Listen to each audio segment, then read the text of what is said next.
Qu'est-ce qui a permis à Marc Aurèle de supporter des guerres dévastatrices, une pandémie qui frappa l'Empire, des effondrements économiques et la douleur inimaginable de perdre 8 de ses 13 enfants, tout en restant dans l'histoire comme l'un des dirigeants les plus sages et respectés? À travers les siècles, il a été perçu comme un véritable maître de l'esprit, influençant des générations de penseurs, d'hommes d'État et de chercheurs de vérité. Pendant 19 ans, Marc Aurèle a consigné ses pensées les plus intimes, qui deviendront plus tard l'œuvre connue sous le nom de Pensées pour moi-même.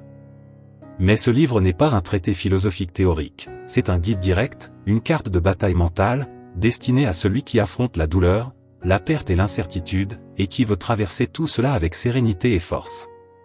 C'était le journal d'un empereur portant sur ses épaules le poids d'un empire au bord du chaos, mais qui, par-dessus tout, luttait pour rester un homme juste, conscient et intègre.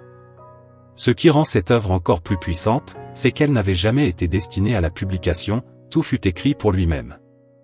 C'est précisément ce qui rend chaque ligne brute, honnête et profondément humaine.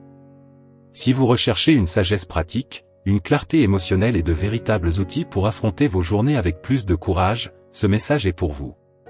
J'ai réuni ici 22 principes essentiels des pensées, des leçons qui peuvent servir d'encre, de boussole et de guide pour vivre avec plus d'équilibre et de sens. 1. Ta pensée doit diriger. Ta pensée doit être plus forte que ton corps, plus ferme que tes émotions. Tu possèdes un corps et un esprit, mais c'est l'esprit, avec sa clarté, son discernement et son pouvoir de décision, qui te rend unique. Bien utiliser cette capacité, c'est exploiter au maximum ce que la nature t'a donné. Au fond de toi, tu sais exactement ce que tu dois faire, agir, apprendre, prendre soin de toi, décider. Mais souvent, tu ne le fais pas simplement parce que tu laisses ton corps décider à ta place. Quand tu te fixes un objectif, comme lire pendant une demi-heure, et que tu abandonnes parce que tu es fatigué, paresseux ou démotivé, tu laisses quelque chose d'inférieur dominer ce qu'il y a de supérieur en toi. Chaque fois que tu cèdes, tu permets à l'impulsion de l'emporter sur la conscience. Et cela mène, tôt ou tard, à la frustration, au regret et au sentiment de gâcher ta propre vie. Cela arrive parce que tu ne laisses pas ton esprit atteindre son plein potentiel. Pourtant, tu as toujours le choix. Le secret est de renforcer ton esprit pour qu'il ne se plie pas aux désirs passagers du corps ou aux hauts et bas de tes émotions. Quand tu maîtrises ton esprit, tu agis avec clarté, avec but et avec direction. Et lorsque tu agis ainsi, tu fais le bien pour toi-même et pour les autres. C'est cela qui mène au vrai bonheur, vivre selon ce qui est juste, et non selon ce qui est facile. Mettre la raison aux commandes peut transformer ta vie. Cela peut paraître exagéré, mais c'est comme si ton esprit passait soudain d'une pièce obscure à un lieu baigné de lumière. Quelques jours de discipline, de lucidité et d'action peuvent te faire ressentir comme si tu avais passé des années à te reconstruire de l'intérieur. Reviens au principe simple et puissant, valorise la raison, cherche ce qui est juste et laisse ton esprit diriger. Renforce-le pour qu'il devienne le chef de ton corps, de tes émotions et de ta vie. C'est ainsi que commence une véritable transformation. 2. Cultive le respect de toi-même. Dans chaque décision que tu prends, évalue si tu honores ton amour-propre. Demande-toi, est-ce que je serai fier de cela dans une semaine? Dans un an? Suis-je fidèle à ce que je défends, ou suis-je simplement en train d'essayer de plaire? Il est facile de céder, dire ce que les autres veulent entendre, se taire pour éviter les conflits, se laisser porter par l'émotion du moment. Mais chaque fois que tu agis contre tes principes, tu perds une part de ton intégrité. Et il n'existe aucun succès qui compense cette perte. Ne considère jamais comme une victoire quelque chose qui t'ôte la paix intérieure.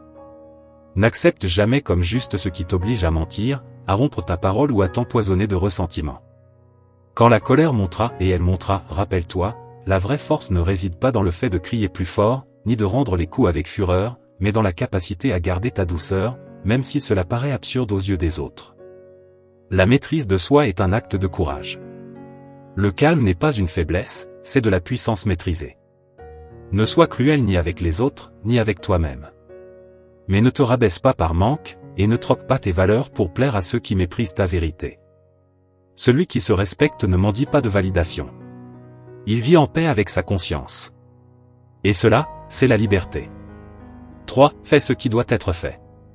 Être ferme dans la vie ne consiste pas seulement à afficher une force extérieure. C'est avoir le courage de faire ce qui doit être fait.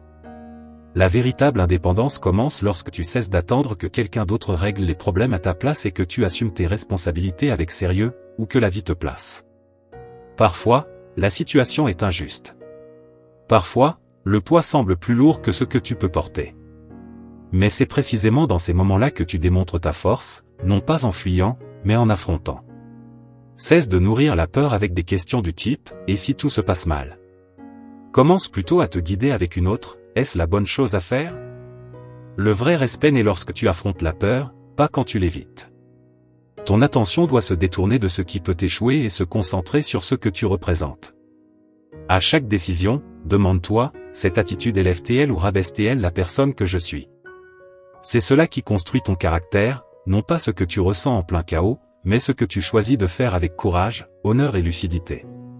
4. Quand tu es confronté à la cruauté.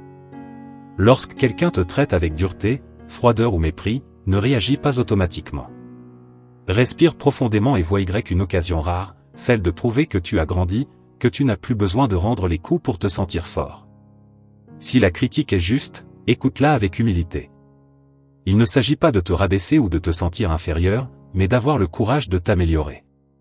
Celui qui veut vraiment évoluer apprend même de ceux qui ne le souhaitent pas. Mais si la critique est injuste, si elle vient de quelqu'un qui veut seulement te blesser, rappelle-toi, tout le monde commet des erreurs, y compris toi. En gardant cela en tête, il devient plus facile de regarder l'autre avec compassion plutôt qu'avec colère. Et lorsque viendra ton tour de corriger quelqu'un, ne le fais pas en levant le douanier avec des paroles tranchantes. Corrige avec fermeté, mais avec respect, non pour t'imposer, mais pour aider. Et si, malgré tout, cela ne change rien, alors enseigne par l'exemple. La vertu est un langage que les ignorants ne peuvent effacer. La bonté, par exemple, désarme l'agressivité de beaucoup. Quand tu réponds au mal avec dignité, celui qui attendait un conflit se retrouve sans réaction. Et même si l'autre reste grossier, offensant ou cruel, ne te perds pas à vouloir le vaincre, la pire défaite est de laisser son comportement te transformer. Si tu as fait confiance à quelqu'un qui ne le méritait pas, ne te hais pas pour cela. L'erreur venait de ton innocence, pas de ton essence. Continue à croire en la bonté, mais garde les yeux ouverts. Oui, il existe de mauvaises personnes, et plus tôt tu l'acceptes, plus fort tu deviens. Le mal des autres ne corrompt ton âme que si tu lui réponds par la même monnaie. Ta mission est de préserver qui tu es. La meilleure réponse à la méchanceté n'est pas la vengeance, mais de ne pas devenir semblable à ton ennemi. C'est de garder ta lumière allumée, même lorsque le monde cherche à l'éteindre. 5. Tout change quand tu changes ton interprétation. Marc Aurèle nous révèle l'un des outils mentaux les plus puissants qu'une personne puisse avoir, tout dépend de la manière dont tu choisis d'interpréter ce qui t'arrive. Ce n'est peut-être pas une vérité universelle, mais c'est une philosophie de survie. Dans les pires jours, ce choix est ce qui sépare la lucidité de l'effondrement. Ce n'est pas le fait en lui-même qui te coule, mais le sens que tu lui donnes. Ce n'est pas la pluie qui t'irrite, c'est l'histoire que tu te racontes à son sujet. Ce n'est pas le trafic qui ruine ta journée, c'est le poids que tu donnes au retard. Tu peux maudire le ciel parce qu'il s'est assombri au moment où tu sortais, ou bien remercier le privilège d'être en vie, conscient, avec un corps qui ressent le contact de l'eau froide sur la peau. Cette clé est entre tes mains, celle qui permet de transformer ta vision du monde, et, en la transformant, de transformer aussi ce que tu ressens à l'intérieur. L'esprit, lorsqu'il est entraîné, élimine les interprétations toxiques, les pensées défaitistes et les jugements impulsifs. Et là où régnait la colère, commence à apparaître la paix. C'est là le secret, contrôler ton esprit avant qu'il ne te contrôle. Entraîne ton regard à voir le côté positif, même en plein chaos. Car, au fond, tu es ce que tu penses tout le temps. Si tes pensées sont sombres, ton âme s'éteint aussi. Observe ton esprit, vois ce que tu nourris au réveil, ce que tu répètes avant de dormir, ce qui occupe tes silences. Car c'est cela qui définit la direction de ta vie, ton âme sera toujours teintée par la couleur de tes pensées. Alors peins avec conscience. 6. Ne fuis pas le monde. Même si parfois il semble plus facile de s'éloigner, de paraître indifférent ou de renoncer aux relations avec les autres, ne le fais pas. La vie n'a pas été faite pour être vécue dans la solitude. Nous sommes faits pour vivre ensemble, pour apprendre les uns des autres, pour servir et être véritablement utiles. Et même si le monde t'irrite, même si certaines personnes te paraissent impossibles à supporter, ne permets jamais que la colère ou le découragement endurcissent ton cœur. Ne te ferme pas parce que quelqu'un a été amer avec toi. Ne te cache pas parce que quelque chose t'a blessé. Le monde a encore besoin de ta bonté. Il reste encore beaucoup à faire, et ton bien y joue un rôle fondamental. Aider fait du bien, et pas parce que tu vas recevoir quelque chose en retour, mais parce que faire ce qui est juste donne un sens à ta vie. Apprends à aimer les gens, même avec leurs défauts. Quand tu comprends que tout le monde commet des erreurs, toi y compris, le jugement se transforme en empathie. Au bout du compte, nous sommes tous dans le même bateau. Personne ne vivra éternellement. Personne ne sort indemne de cette vie. Et même si quelqu'un essaie de te faire du mal, cette douleur ne pénètre que si tu lui ouvres la porte. Tu veux une stratégie pratique? Cesse de te concentrer sur ce que les autres ont de mauvais et commence à chercher ce qu'ils ont de bon. Peut-être que cette personne a une énergie contagieuse, une simplicité magnifique à observer, ou une générosité silencieuse que personne n'applaudit, mais qui transforme l'atmosphère. Tout le monde a quelque chose. Et quand tu te concentres là-dessus, non seulement tu améliores ta vision du monde, mais tu t'améliores toi-même. Tu cesses d'être celui qui critique pour devenir celui qui inspire. Et cela est rare, et profondément nécessaire. Cette élimine la plainte de ta vie. Quelles que soient les épreuves que tu dois affronter, fais-le en silence, avec fermeté, sans céder à la plainte. Affronte ce qui doit être fait avec courage, sans perdre ton temps en lamentation. Si tu ne peux pas le faire seul, demande de l'aide avec humilité, sans orgueil ni honte, mais fais-le sans murmures intérieurs, sans plainte déguisée en pensée. Car se plaindre, c'est nourrir la faiblesse, tandis qu'agir en silence est un exercice de force intérieure. 8. La vie ne t'attendra pas. Rappelle-toi, la vie passe vite et la mort n'attend pas. S'il y a quelque chose à faire, c'est maintenant. Justice, maîtrise de soi, action, honnêteté, ce ne sont pas des idées pour plus tard, ce sont des décisions pour aujourd'hui. Pense à tout ce que tu as repoussé, aux occasions que tu as laissées filer. Tu ne souffres pas parce que tu es faible, mais parce que tu persistes à remettre à demain la décision d'être fort. Et si tu attendais un signe, le voici. Le passé ne reviendra pas. Ce que tu as, c'est le présent, et c'est suffisant pour réécrire ton histoire. Il n'est pas trop tard pour devenir une personne intègre, utile, éveillée. Peut-être que tu n'écriras pas de livre, que tu ne monteras pas sur un podium, ni ne changeras le monde entier, mais ta conduite peut encore être grandiose. Reconnais tes limites, mais n'accepte pas une vie gâchée. La mort viendra, qu'elle te trouve éveillé, entier, vivant avec tout ce que tu as. 9. Fais ce qui est juste. Choisis le chemin de la droiture, même s'il est solitaire. Si quelque chose est mal, ne le fais pas. Si quelque chose n'est pas vrai, ne le dis pas. Ne commets rien d'injuste simplement parce que les autres le font. Ne te soucie pas de savoir si l'on t'en félicitera. Quand tu fais le bien, que ce soit par conviction, non par convenance. Le bien, lorsqu'il est authentique, n'a pas besoin d'applaudissements, il se tient par l'intention pure et l'action juste. Le véritable plaisir ne réside pas dans la reconnaissance, mais dans l'intégrité, dans la somme de petits actes de vertu, même si personne ne les voit, même si personne ne les remercie. Si quelqu'un agit mal envers toi, ne réponds pas sur le même ton. Ne t'éloigne pas de ton essence simplement parce que l'autre s'est égaré de la sienne. Sois fier de chaque tentative sincère de faire le bien, aussi petite soit-elle, car c'est déjà marcher sur le bon chemin. Tu ne contrôles pas la réponse du monde, mais tu contrôles ta posture. Si diriger implique de recevoir des critiques, accepte-les. Si marcher droit t'éloigne de certains, continue ainsi. La vertu ne demande pas d'approbation, elle demande de la fermeté. Ne laisse pas l'opinion des autres définir ton chemin. Si tu dois chercher quelque chose, que ce soit ta propre paix de conscience. 10. Agis avec direction. Il est facile de se perdre en mode pilote automatique, en répétant gestes, routines et réactions, sans même se rendre compte où l'on va ou pourquoi l'on fait ce que l'on fait. Évite de te laisser guider seulement par l'habitude ou par des décisions qui ne représentent pas vraiment qui tu es. Au lieu de cela, essaie d'observer ton esprit avec distance, comme si c'était celui d'une autre personne, avec clarté, sans jugement, mais avec sens critique, cherchant à comprendre ce qui guide tes décisions et si elles ont encore du sens pour la personne que tu veux devenir. Demande-toi toujours. Où suis-je en train d'utiliser mon esprit? Quel genre de personne suis-je en train d'être? Est-ce que j'agis comme un enfant, un tyran ou un animal? Qu'est-ce qui me pousse à agir ainsi?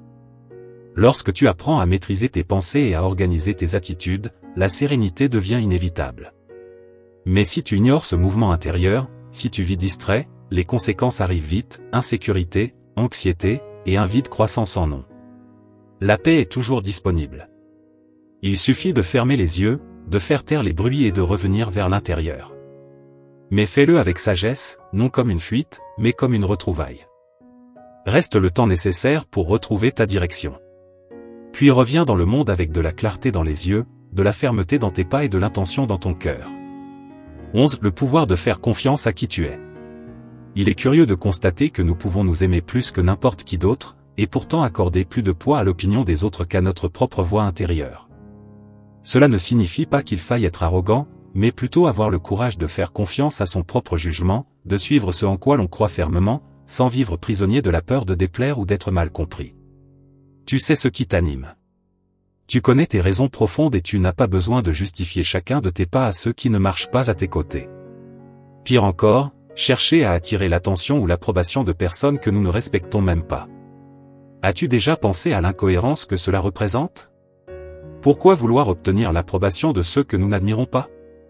Marc Aurèle disait que nous ne devons pas nous laisser séduire par les éloges, et qu'il faut se demander si cette soif de reconnaissance ne nous éloigne pas de ce que nous sommes réellement. Sois intègre. Sois honnête envers toi-même. Tu n'as pas besoin de te modeler, de te cacher ou de te parer artificiellement pour correspondre au regard d'autrui. Ce qui a vraiment de la valeur, c'est la liberté d'être toi-même, même lorsque personne ne t'applaudit. 12. Deviens flexible. Il vaut bien mieux être confronté à la vérité que de rester confortablement installé dans l'illusion. C'est pourquoi il faut garder l'esprit ouvert, comme une porte qui ne se ferme jamais. Être prêt à écouter, réfléchir et ajuster sa trajectoire ne t'affaiblit pas, au contraire, cela te libère. Changer d'avis n'est pas un signe d'instabilité, mais d'intelligence. C'est la preuve que tu es vivant intérieurement, suffisamment conscient pour reconnaître que tu as pu te tromper, et assez mature pour agir en conséquence. Mais ne change pas uniquement pour plaire aux autres ou par peur de ce qu'ils pourraient penser. Le véritable changement naît de l'intérieur, lorsque ce que tu découvres prend plus de sens que ce que tu croyais auparavant. Change pour de vraies raisons. Change lorsque tu réalises qu'il existe un chemin plus juste, plus lucide, plus aligné avec la personne que tu veux devenir. 13. Honore la liberté, même celle qui te défie. Apprends à accepter que chaque personne ait le droit de penser différemment de toi, même si cela t'incommode.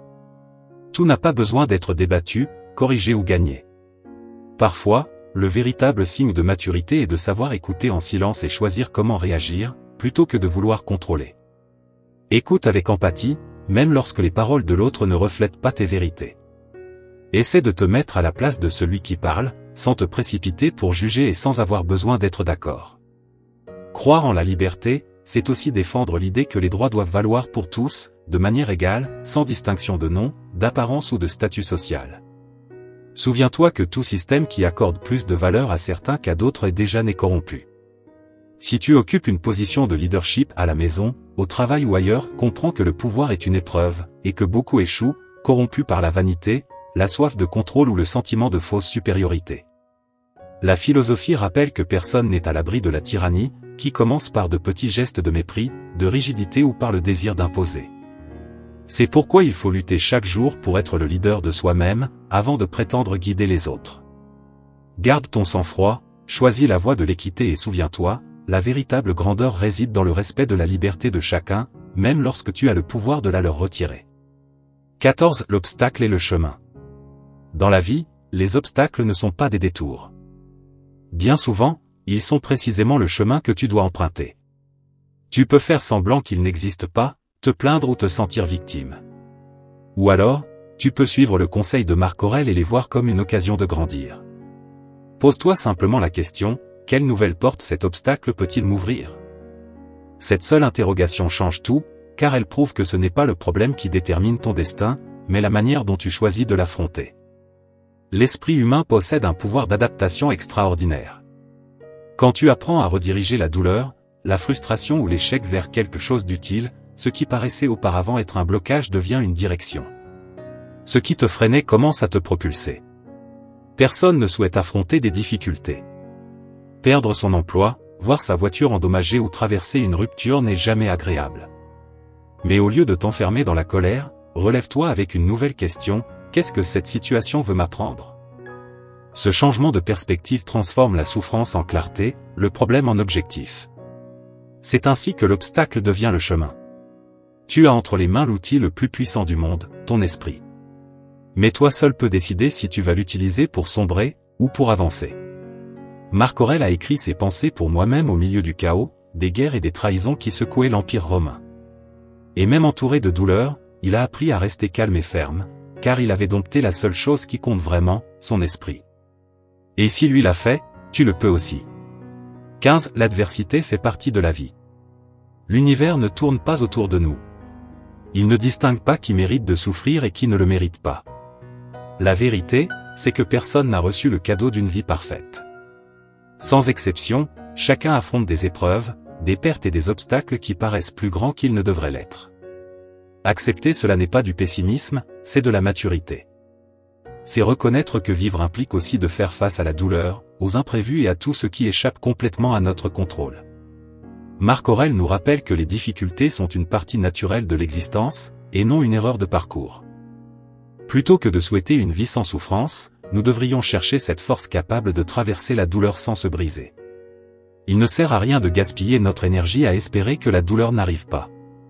Ce que nous pouvons faire, en revanche, c'est nous préparer pour le moment où elle se présentera. Cela, oui, est entre nos mains. Nous pouvons cultiver un esprit solide comme un rocher au bord de la mer, qui ne cherche pas à arrêter les vagues mais refuse aussi de se laisser emporter par elles. Il reste debout et, avec le temps, sa fermeté transforme même la fureur de l'eau en écume paisible.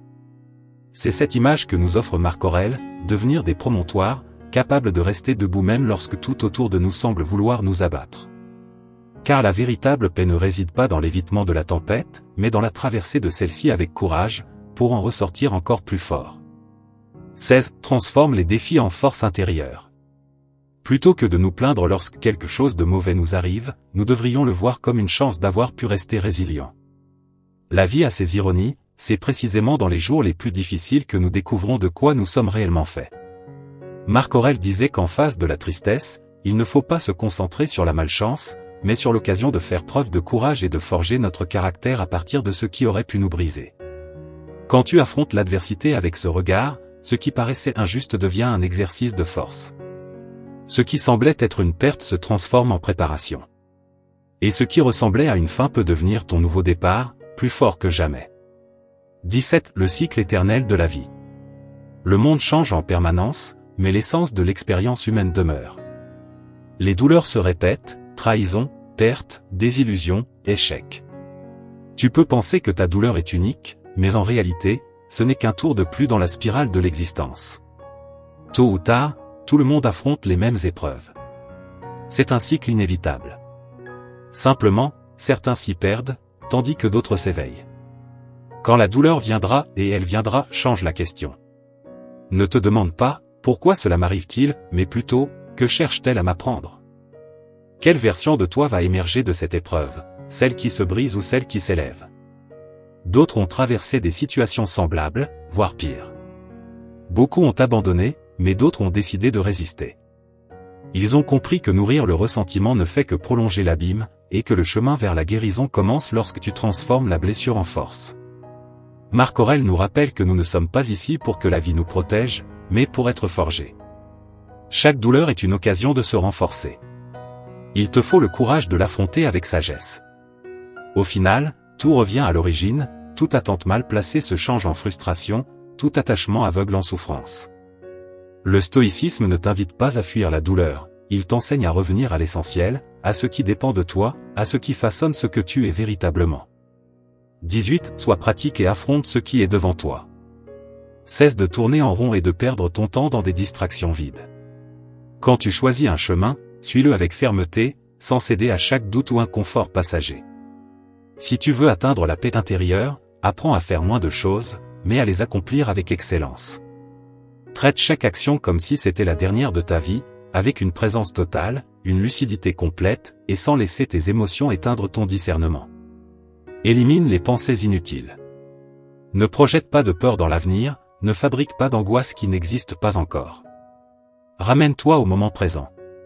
Fais ce qui est à ta portée avec la gravité de celui qui sait que cet instant est unique, irréversible, définitif. Et si tu sens que tu es paralysé, pose-toi une question avec une honnêteté brutale, qu'est-ce qui m'empêche vraiment d'agir? La plupart du temps, la réponse sera une excuse fragile dont tu auras honte toi-même.